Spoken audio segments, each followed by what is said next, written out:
दया निधान हो, आप भक्तों की पीड़ा को दूर करने वाले परमात्मा हो।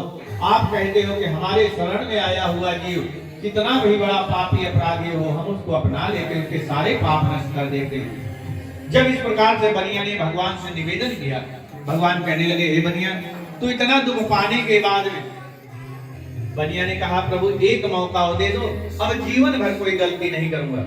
भगवान ने कहा, ठीक है, जा, तेरी नाव में पहले जैसा धन पूरा हो जाए। बनिया और दामाद अपनी नाव को लिए फिर अपने नगर की ओर आए। जैसे अपने गांव के नजदीक में पहुंचे, बनिया कहता है, देखो कितना सुंदर मेरा नगर है, कितना हरा भरा है। इतने में उस गांव का पहरेदार दिखाई पड़ा। पहरेदार को देख करके बनिया ने कहा, मेरे घर पे जाके कह दो हम लोग व्यापार करके वापस आ रहे हैं। वह पहरेदार दौड़ते दौड़ते बनिया के घर पे गया और देख रहा है कलावती और लीलावती दोनों जो है, कलावती और लीलावती दोनों भगवान सत्यनारायण के वही पूजन को प्रारंभ किया था। इतने में वह दूत दोनों को प्रणाम करके कहने लगा कि आप लोगों को सेठ जी व्यापार करके वापस आ गए हैं, आप लोगों को बुलाए हैं। माँ ने कहा, पुत्री आप भगवान का व्रत और पूजन कर लेना और हम चलते हैं तुम्हारे पिताजी के दर्शन करने के लिए। माँ की जानते ही पुत्री ने मन में विचार किया, मेरे स्वामी आए हुए हैं, मेरे पतिदेव आए हुए हैं।